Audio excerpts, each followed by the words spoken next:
ప్రధాని మోదీ స్వరాష్ట్రం గుజరాత్లో ఘోర అగ్ని ప్రమాదం జరిగింది. వేసవి సెలవులతో ఆహ్లాదంగా గడపాలనుకుని గేమింగ్ జోన్కు వచ్చిన వారిని మృత్యువు ఆహ్వానించింది. దాదాపు 25 మంది సజీవ దహనమయ్యారు.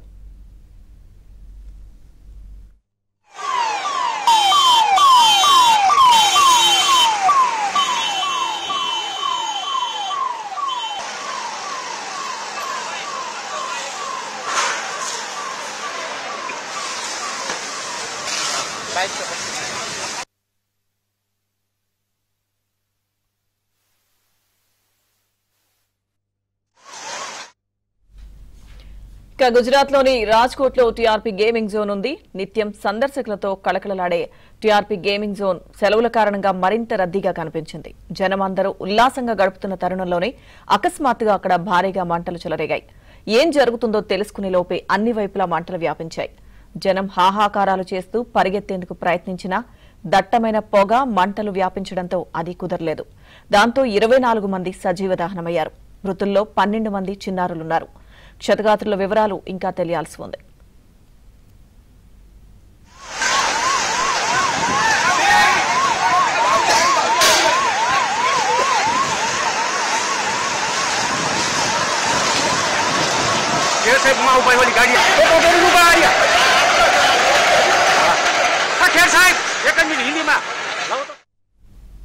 రెవెన్యూ ఫైర్ సర్వీస్ అధికారులు హుటాహుటిన అక్కడకు చేరుకుని సహాయక చర్యలు చేపట్టారు. ముఖ్యమంత్రి భూపేంద్ర పటేల్ కూడా సహాయక చర్యలను సమీక్షిస్తున్నారు. క్షతగాత్రుల వైద్యానికి అన్ని ఏర్పాట్లు చేయాలని ఆయన అధికారులను ఆదేశించారు. ప్రమాదానికి గల కారణాలు ఇంకా తెలియరాలేదని సీఎం మీడియాకు తెలియజేశారు. గేమింగ్ జోన్లో చిక్కుకున్న వారిని అక్కడి సిబ్బందిని ఖాళీ చేయించే పని వేగంగా సాగుతోంది. ఇప్పటి వరకు 20 మృతదేహాలను వెలికితీసినట్లు అధికారులు చెబుతున్నారు.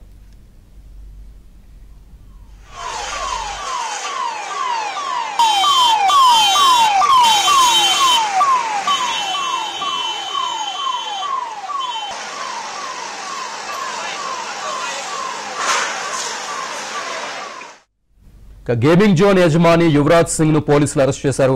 ఎలాంటి అనుమతులు లేకుండా గేమింగ్ జోన్ నిర్వహిస్తున్నట్లు పోలీసులు గుర్తించారు. ఇదే అంశానికి సంబంధించి పూర్తి డీటెయిల్స్ మా ఢిల్లీ బ్యూరో చీఫ్ కృష్ణ అందిస్తారు. కృష్ణ, శ్రీనివాస్, ఇది ఘోర ప్రమాదం అనే చెప్పొచ్చు. గుజరాత్ లోని రాజ్కోట్ లో ఉన్నటువంటి టీఆర్పీ గేమ్ జోన్ లో ఈ భారీ అగ్ని ప్రమాదం జరిగింది. ఇందులో సుమారు 25 మంది మరణించినట్టుగా తెలుస్తుంది. వీరిలో 15 మందికి పైగా చిన్నపిల్లలే ఉన్నట్టుగా తెలుస్తుంది. గేమ్ జోన్ కావటం, అది కాకుండా వేసవి సెలవులు కావడంతో ఈ రోజు ఎక్కువ మంది, శనివారం కావడంతో ఎక్కువ మంది పిల్లలతో కుటుంబాలు వెళ్ళాయి. ఈ యొక్క గేమ్ జోన్ లో ఈ ప్రమాదం జరగడంతో ఒక్కసారిగా అందరూ కూడా ఆహాకారాలు మిన్నంటాయి. సంఘటన స్థలానికి పలు అగ్నిమాపక యంత్రాలు సంఘటన స్థలానికి చేరుకొని మంటలను ఆర్పేందుకు ఇంకా ప్రయత్నం చేస్తూనే ఉన్నారు. మరింత మంది ప్రాణ నష్టం జరిగే అవకాశం ఉందని కూడా పోలీసులు తెలిపారు. రాజ్కోట్ పోలీస్ కమిషనర్ రాజు భార్గవ్ మాట్లాడుతూ టీఆర్పీ గేమ్ జోన్ లో జరిగినటువంటి మంటలకు సంబంధించినటువంటి అంశంపైన ప్రత్యేకమైనటువంటి సిట్ ను ఏర్పాటు చేసి విచారణ జరుపుతామని చెప్పారు. సహాయక చర్యలు కొనసాగుతున్నాయి. మంటలు ఇప్పుడిప్పుడే అదుపులోకి వస్తున్నాయి. వీలైనంత ఎక్కువ మంది సేవ్ చేసేందుకు వాళ్ళందరినీ అక్కడి నుంచి బయటికి తీసుకొచ్చేందుకు ప్రయత్నం చేస్తున్నాం. ఇంకా సుమారు 100 మందికి పైగా లోపలే ఉన్నారన్నది వాళ్ళు అంచనా వేస్తున్నారు. ప్రస్తుతానికైతే 25 మంది మృతదేహాలను బయటకు తీసుకొచ్చారు. ఇంకా తదుపరి విచారణ కోసం అందరినీ విచారిస్తూ ఉన్నారు. దగ్గరలో ఉన్నటువంటి హాస్పిటల్ కు వీరందరినీ కూడా క్షతగాత్రులను తరలించారు. గేమింగ్ జోన్ యువరాజ్ సింగ్ సోలంకి అనే వ్యక్తికి చెందింది. ఆయన నిర్లక్ష్యం కారణంగానే ఇదంతా జరిగింది. తగినటువంటి చర్యలు అంటే సేఫ్ సైడ్ గా తీసుకోవాల్సిన చర్యలు ఏవైతే ఉన్నాయో ఆల్టర్నేటివ్ గా ప్రత్యామ్నాయంగా ఇటువంటి సంఘటనలు జరిగినప్పుడు ప్రత్యామ్నాయంగా వేరే మార్గాలను ఏర్పాటు చేయటం ఇటువంటివి ఏమీ లేవు. అక్కడ సేఫ్ ఎగ్జిట్ కూడా ఏమీ లేవు. అంతేకాకుండా వీటన్నిటికీ అనుమతులు కూడా తీసుకోలేదు అన్నది ప్రాథమిక విచారణలో స్పష్టమైంది. ఈ రెస్క్యూ ఆపరేషన్ పూర్తయిన తర్వాత తదుపరి విచారణ చేపడతామంటూ రాజ్కోట్ కమిషనర్ భార్గవ్ తెలిపారు. అగ్ని ప్రమాదానికి కారణం ఏంటి అనేది ఇంకా తెలియరాలేదు.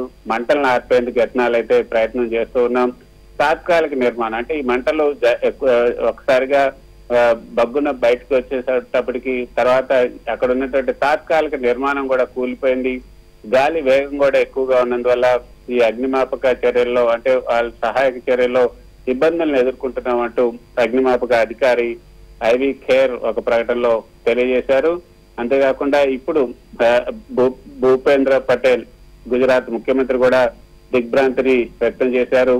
అందరికీ కూడా తాము అండగా ఉంటామని చెప్తూ రాజ్కోట్ లో ఈ గేమ్ జోన్ లో జరిగినటువంటి అగ్ని ప్రమాదంలో తక్షణం రెస్క్యూ చర్యలు చేయాలి, అదేవిధంగా రిలీఫ్ ఆపరేషన్లు కూడా చేపట్టాలి అంటూ మున్సిపల్ కార్పొరేషన్ అక్కడ ఉన్నటువంటి అడ్మినిస్ట్రేషన్ అధికారులందరికీ కూడా తగిన ఆదేశాలు ఇచ్చాం.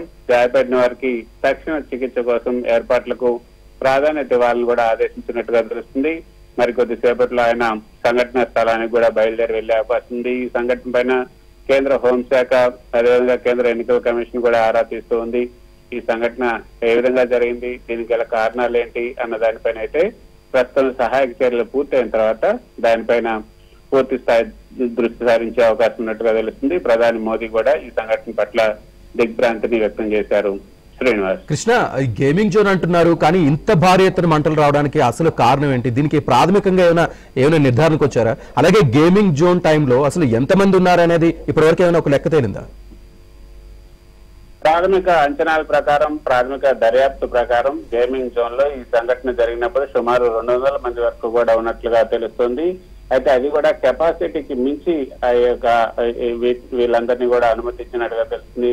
ఒక ఏదైతే ఈ సంఘటన జరగడానికి అక్కడ ఏదైనా షార్ట్ సర్క్యూట్ కారణమా లేకపోతే వేరే ఏదైనా కారణమా అన్నది కూడా తెలియరాలేదు. అయితే ఇప్పటికైతే ఆ కారణాలను అయితే ఇంకా అన్వేషించలేదు. ప్రస్తుతం అందరూ కూడా సహాయక చర్యలు పైన దృష్టి సారించారు. అక్కడ గుడారాలు, ఈ టెంట్ ఇవన్నీ కూడా ఉన్నాయి, తాత్కాలిక నిర్మాణాలు కూడా ఉన్నాయి. అవన్నీ కూడా ఒక్కసారిగా కుప్పకూలిపోవడంతో అగ్ని ప్రమాదంతో పాటు ఇతరుల పైన కూడా ఇవన్నీ పడ్డాయి. ఆ శిథిలాల కింద ఇంకా ఎక్కువ మంది ఉన్నారు. సుమారు 100 మందికి పైగానే ఇందులో ఈ యొక్క ప్రమాదంలో ఇరుక్కొని ఉండొచ్చు అన్నది అధికారులు చెప్తున్నమాట. ఇప్పటికైతే 25 మంది మృతదేహాలను స్వాధీనం చేసుకున్నారు. మరికొంతమందిని రక్షించబడిన అంటే రెస్క్యూ ఆపరేషన్ లో ఉన్న వారందరినీ కూడా దగ్గరలో ఉన్న ఆసుపత్రికి తరలించారు. ఇంకా సుమారు 100 మందికి పైగానే ఈ యొక్క శిథిలాలకి ఉన్నట్లుగా పోలీసుల నుంచి మనకు అందుతున్నటువంటి సమాచారం. శ్రీనివాస్. ఓకే కృష్ణ.